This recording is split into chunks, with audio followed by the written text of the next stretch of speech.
CDP का एक महत्वपूर्ण टॉपिक जो कि कोलबर्ग का नैतिक सिद्धांत है, अब हम इसके बारे में जानते हैं। कोलबर्ग जो कि जर्मन मनोवैज्ञानिक थे, इसने जो है नैतिक तर्कना यानी कि नैतिक सोच, नैतिक चिंतन बच्चों में यानी कि लोगों में किस प्रकार होता है। नैतिक सोच का मतलब क्या करे क्या ना करे, ठीक ना। इस प्रकार से वो जो एक डेलिमा, जैसे जैसे ही कोलबर्ग का नाम आएगा तो डेलिमा वर्ड याद रखिएगा, दुविधा। यह जो एक हिंज नामक एक व्यक्ति का कहानी सुनाया, ठीक ना, लोगों के बीच, और कहा कि उसे क्या करना चाहिए क्या नहीं करना चाहिए। तो हिंज नाम के व्यक्ति का डेलेमा हिंज डेलेमा कहते हैं। यानी हिंज डेलेमा में क्या था कि हिंज की पत्नी जो है काफी लंबे समय से बीमार थी और उसे सही होने के लिए बस एक ही ऑप्शन था कि दवाई चाहिए, और वो दवाई काफी महंगा था। दवाई महंगा था और हिंज के पास उतना पैसा अफोर्डेबल नहीं था कि वह जो उस दवाई को परचेज कर पाए। अब जो हिंज के पास दो ऑप्शन था, या तो वो चोरी करे या नहीं तो पत्नी को मर जाने दे। तो नैतिक सोच के आधार पे बच्चों को यह दुविधा को सुनाया गया कि हिंज को क्या करना चाहिए क्या ना करे। मतलब इस स्थिति में अगर वो बच्चे रहते तो क्या करते क्या नहीं करते। इस प्रकार जो है वह जो है नैतिक सिद्धांत को यानी कि दिया। तो नैतिक सिद्धांत में इसका जो है हिंज डायलेमा याद रखेंगे। हिंज की पत्नी क्या थी, बीमार थी, पैसे नहीं थे, उसके पास दवाई महंगा था, या तो वो चोरी करके वाइफ को बचाए या नहीं तो फिर वाइफ को मर जाने दे। इस प्रकार जो है लोगों के सामने हिंज डायलेमा रखा। फिर जो है उसने अलग अलग सैंपल से अलग अलग तरह का तर्क आया, तो उस आधार पे जो है यह जो है अलग अलग एज ग्रुप के लोगों के सामने यह दुविधा रखी, वहां से फिर जो है इस प्रकार से नैतिक सिद्धांत देने का काम किया। अगर हम बात करें तो नैतिक विकास का जो स्तर होता है लोगों में, यह 3 स्तर होता है और यह 6 अवस्थाओं में होती है। पहला लेवल जो है वो है प्री कॉन्वेंशनल स्टेज, ठीक ना, प्री कॉन्वेंशनल लेवल यानी पूर्व परंपरागत स्तर। इसमें जो है 10 वर्ष तक के बच्चों को इस स्तर में रखा गया है। यह स्तर में 2 अवस्थाएं होती है, एक है आज्ञा पालन, दूसरा है बदले की भावना। आज्ञा पालन में क्या होता है कि जब बच्चा छोटा रहता है तो उसमें जैसे मान लीजिए उसको बोलिएगा कि 1 गिलास पानी लाओ, तो वो जो पानी ला करके दिया वो क्यों दिया, आज्ञा पालन इसलिए किया क्योंकि उसमें नैतिक विकास नहीं है। उसे डर है कि अगर 1 गिलास पानी नहीं ला करके देंगे तो हो सकता है हमको पिटाई लगे। वही इसलिए भी देता है 1 गिलास पानी, ताकि हम 1 गिलास पानी ला करके दे दे तो हो सकता है शाम में हमको टॉफी मिले या मिठाई खाने को मिले, चॉकलेट मिले। तो वो मिठाई और पिटाई वाला कंसेप्ट है, यानी कि या तो पुरस्कार पाने के लिए वो देता है या नहीं तो दंड उसे नहीं मिले, कोई भी पनिशमेंट ना मिले, इसलिए वो जो आज्ञा पालन करता है बच्चा। वही अगर बात करें इसके दूसरे स्टेज में कि इसमें बच्चों को बदले की भावना आ जाता है, टिट फॉर टैट, यानी जैसा करोगे वैसा फिर हम करेंगे। जैसे मान लीजिए कि बच्चा है, बच्चा सब आपस में लड़ाई कर एक जो है दूसरे का कॉपी का कागज फाड़ दिया, तो दूसरा भी क्या करेगा, फाड़ देगा कागज। एक ने दूसरे को गाली दिया, दूसरा भी उसको क्या कर देगा, गाली बक देगा, ठीक। जैसे मान लीजिए कि मंदिर गया, मंदिर में उसका चप्पल चोरी हो गया, अब वो उसके पास बदले की भावना, मेरा चप्पल चोरी हुआ, हम भी दूसरे का चप्पल उठा के ले आएंगे। हाँ, ऐसा हम भी एक बार किए हैं। हाँ, तो उस समय यही लेवल में होंगे, ठीक ना।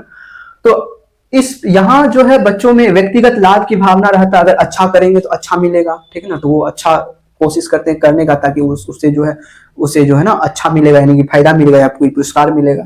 वही अगर लेवल का बात करिए, कन्वेंशनल यानी परंपरागत स्तर। परंपरागत स्तर भी 2 है, एक है good boy nice girl orientation, यानी गुड बॉय नाइस गर्ल, यानी कि इस एज के बच्चों को, ठीक है ना, 11 वर्ष से ऊपर वाले बच्चे, 11 से लेकर के लगभग 14-15 तक के बच्चों को इस एज में रखा गया है।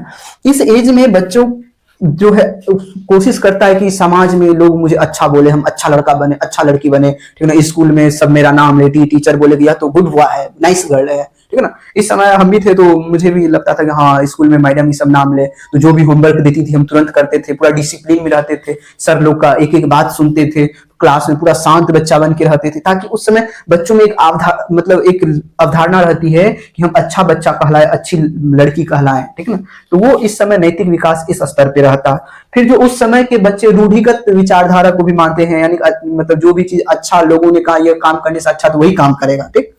सामाजिक रूल्स को फॉलो करता है, यानी समाज में जिस प्रकार का रूल है व्यवस्था, सोचता हम समाज के रूल को फॉलो करें तब समाज में मुझे अच्छा लोग का दर्जा मिलेगा, ना तो कहेगा अरे ये तो किसी का बात ही नहीं सुनता, ये तो अपने मन का करता है। ऐसा वो नहीं करेगा, वो समाज में उसके घर परिवार में जैसा नियम कानून है वैसा नियम कानून को पालन करेगा, ताकि उसके गांव में, उसके समाज में, उसके घर में उससे अच्छा लड़का या अच्छा लड़की का दर्जा मिले। अब इसके बाद जो बच्चा उलट के कुछ अलग करता है, यह है post conventional stage. Post conventional stage में जो है बच्चा जो सामाजिक अनुबंध को नहीं मानता, समाज में जो भी रीति रिवाज परंपरा चला उसको बच्चा खारिज करता। बच्चा अब अपने दिमाग से, अपने तर्क से, अपने बुद्धि से समझेगा, करेगा, समाज का नहीं सुनेगा। ठीक ना, समाज अगर बोल दिया कि जाति व्यवस्था का पालन करना चाहिए, बच्चा नहीं मानेगा। बच्चा अपने तर्क से, विवेक से उस चीज को समझेगा। अगर गलत है तो गलत, यानी बच्चा अपने से अब स्टेप लेगा। कब? जब वह 15 साल से प्लस हो जाता है। ठीक, बच्चा फिर अब इस समय वो सामाजिक अनुबंध को नहीं फॉलो करेगा। ठीक, वो अपने हिसाब से किसी चीज को अपने नजरिए से सोचेगा। साथ ही साथ इसके लास्ट स्टेज सर्वोच्च नैतिक शिक्षा, यह बहुत ही कम लोगों में यह डेवलप हो पाता है। यह पूरा सिस्टम के अगेंस्ट हो जाते हैं ये लोग। जैसे अगर बात करें BR अम्बेडकर, भीमराव अम्बेडकर, इसके समाज में इसको शुरू से ही बताया गया कि हाँ, नारी को शिक्षा नहीं मिल सकता है, या जो छोटे कास्ट के लोग हैं, जो दलित हैं, उनको शिक्षा का कोई अधिकार नहीं है। तो वो जो है इनसे भी अलग हटे, फिर समाज का विरोध भी सहना पड़े, विरोध से फिर जाकर के एक अलग लेवल पे पहुंच गए। जैसे महात्मा बुद्ध, जैसे महावीर, जैसे नेल्सन मंडेला जैसे लोग, ये जो अपने एक अलग ही स्टेज पे पहुंच गया। फिर वहां से जो है समाज की अवधारणा को छोड़ करके मानव की अवधारणा को विकसित किया। जैसे महात्मा बुद्ध, इस प्रकार के लोगों में इस प्रकार का नैतिक चिंतन आ जाता है, फिर वो समाज की किसी भी रूढ़िगत परंपराओं को फॉलो नहीं करता है। तो इस प्रकार जो लेवल बाय लेवल किस प्रकार बच्चों में किस प्रकार जो है नैतिक चिंतन का विकास होता है, यह कोलबर्ग जो है बताने का प्रयास किया।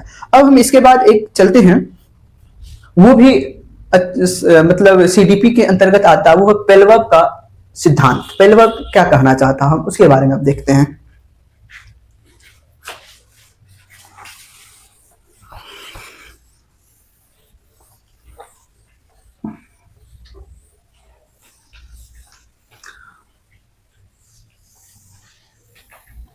हाँ, nice girl nice boy orientation में मतलब इस प्रकार का अवधारणा रहता है कि समाज उसे जो कहता है, यानी तुम दिन को हो तो दिन को दिन कहेंगे, रात को रात कहेंगे। ठीक ना, यानी तुम्हें जो भी पसंद हो वो बात कहेंगे।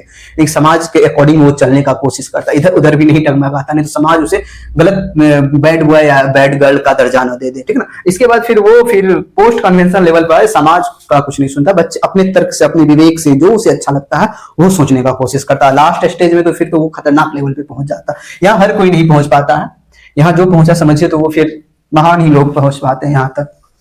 अब हम पेलबर्ग का सिद्धांत